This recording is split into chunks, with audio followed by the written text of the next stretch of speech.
ये कहानी है धीरू की। धीरू एक गरीब किसान था। उसकी पत्नी का नाम था मीना और उसकी 7 साल की बेटी का नाम था चंदा। धीरू था तो बहुत मेहनती, लेकिन उसकी मेहनत के अनुरूप उसे फल नहीं मिलता था। वो और उसकी पत्नी सारा दिन खेत में लगे रहते थे। एक दिन की बात है। माँ, अब बुला लो पिताजी को, मुझे तो जोरों की भूख लगी है। हाँ हाँ बुला ला, मैं तो कब से बुला रही हूँ, लेकिन वो है कि सुनते ही नहीं। मीना की हाँ सुनते ही चंदा भागती हुई धीरू के पास गई।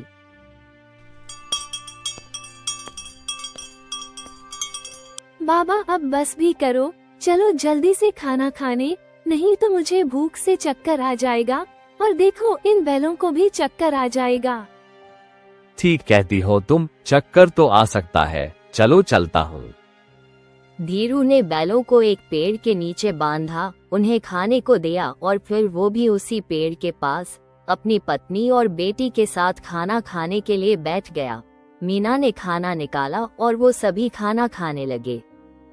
भगवान से प्रार्थना है कि इस बार ठीक से बारिश हो, नहीं तो बहुत दिक्कत हो जाएगी। हाँ जी, पिछले साल की सारी फसल ठीक से बारिश न होने के कारण बर्बाद हो गई थी, बस इस बार ऐसा ना हो।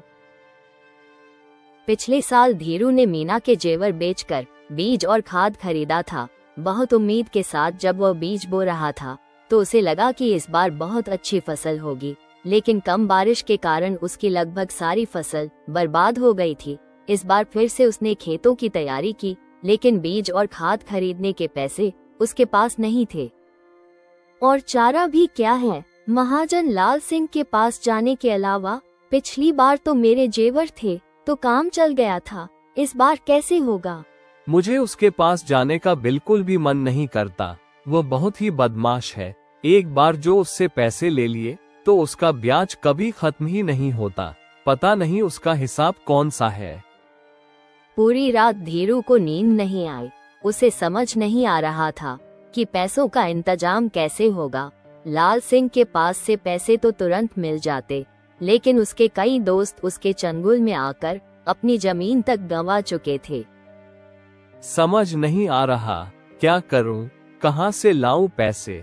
अगर पैसे का जुगाड़ नहीं हुआ तो खेती कैसे करूंगा। रात से सुबह हो गई, लेकिन धीरू के सवालों का जवाब उसे अभी तक नहीं मिला। अब बिना बीज और बिना खाद खेती तो संभव ही नहीं। ना चाहते हुए भी धीरू को महाजन लाल सिंह के पास जाना ही पड़ा। अरे आओ आओ धीरू भाई, कहो कैसे आना हुआ। वो कुछ पैसों की जरूरत थी, बीज और खाद के लिए। अरे हम तो बैठे ही हैं जरूरतमंदों की सेवा के लिए, समाज सेवा के लिए। एक बात कहूँ धीरू भाई, ये जीना भी कोई जीना है। अगर आप किसी की मदद नहीं कर पाए तो मैं तो भगवान का लाख लाख शुक्रिया अदा करता हूँ कि उन्होंने मुझ जैसे इंसान को तुम लोगों की सेवा के लिए चुना है। लाल सिंह की बात को सुनकर धीरू को गुस्सा तो बहुत आ रहा था, क्योंकि पूरे गांव को उसकी असलियत पता थी। फिर भी वो चुपचाप उसकी बात सुन रहा था, क्योंकि इस समय वही उसकी मदद कर सकता था। अरे क्या सोच रहे हो, कितने पैसे चाहिए। सेठ जी बस 10,000। अरे 10 ले, 20 ले, 50 ले, लेकिन तुझे तो पता है ना, ब्याज 20% से कम नहीं लगेगा। धीरू ने उससे पैसे लिए और वहां से निकल गया। रास्ते में वो ये सोचते हुए जा रहा था, बेईमान कहीं का 20% से ब्याज लेता है और कहता है समाज सेवा कर रहा हूँ। दुख की बात यह है कि ऐसे लोगों की ही भगवान मदद करता है और हम जैसे लोग दर दर की ठोकर खाते हैं। इस बीच धीरू बीज खाद सब ले आता है। ईश्वर की कृपा से बारिश भी अच्छी होती है। कुछ महीनों बाद उसकी फसलें लहलहा उठती हैं। देख रही हो मीना, ये लहलहाती फसल एक किसान की जीत का ही तो प्रमाण है। भगवान ने हमारी सुन ली। इस बार चंदा के लिए नए कपड़े और वह जो गुड़िया हमने शहर की मार्केट में देखी थी, लाल वाली, वही ले आएंगे। धीरू बार बार यह बात कह रहा था, तभी उसे मीना ने जगाया। धीरू ये सारी बातें सपने में देख रहा था। हालांकि उसने बीज वगैरह दे रखे थे, थोड़ी बारिश भी हुई थी, इसलिए ज्यादा परेशानी नहीं हुई। लेकिन फिर तो जैसे बादल रूठ ही गए। पूरे गांव के किसान एक बार फिर से परेशान हो गए। अगर ठीक से बारिश नहीं होगी तो फसल तो मर जाएगी। यही ख्याल सबके मन में आ रहा था।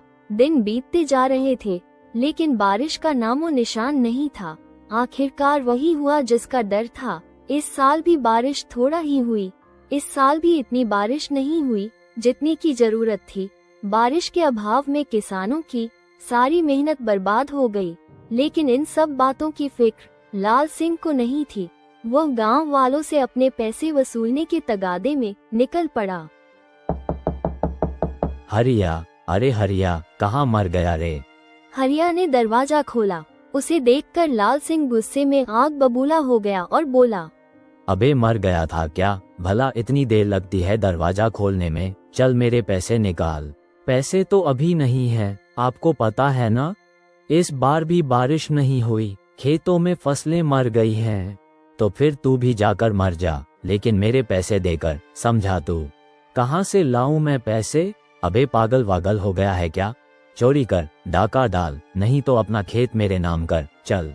लाल सिंह ने कई किसानों को उनकी जमीन पर कब्जा करने का डर दिखाया।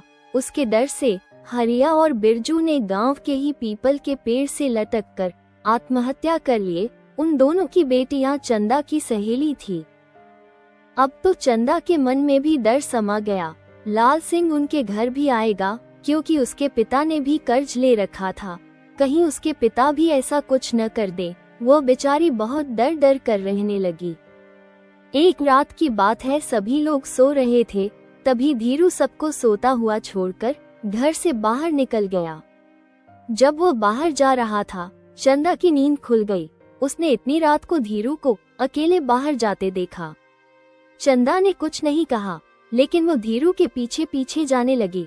उसने देखा कि धीरू गांव के बीच वाले मैदान के पास एक पेड़ के पास जाकर रुक गया। चंदा का दिल जोर जोर से धड़कने लगा। फिर उसने देखा कि धीरू जमीन पर कुछ करने लगा। चंदा को समझ नहीं आ रहा था कि उसके पिता आखिर क्या कर रहे थे। बाबा, आप ये क्या कर रहे हैं? एक नई शुरुआत बेटा, एक नई शुरुआत। मैंने ठाना है कि मैं गांव में नहर बनाऊंगा और उसे दूसरे गांव की नदी से जोड़ूंगा। इससे क्या होगा? कल को अगर बारिश ना भी हो तो कम से कम हमारी फसलें तो नहीं मरेगी। कल को फिर कोई किसान लाल सिंह के डर से आत्महत्या तो नहीं करेगा। पर पिताजी, ये कितने दिन में पूरा होगा? चाहे जितने भी दिन लगे, चाहे इसे पूरा करने में मेरी मौत भी क्यों ना हो जाए, लेकिन अब तो मेरी जिद है, मैं इसे पूरा करके रहूंगा। धीरू अपने काम में लगा रहा। मीना ने दिन रात उसका साथ दिया और नन्ही चंदा भी मदद करती रही। उधर लाल सिंह के सपने में हरिया और बिरजू बार बार आने लगे। कभी कभी दिन में भी वो दोनों लाल सिंह को दिखाई देने लगे। लाल सिंह की ये हरकतें बढ़ती जा रही थी। फिर पता नहीं एक दिन वो अचानक कहाँ गायब हो गया।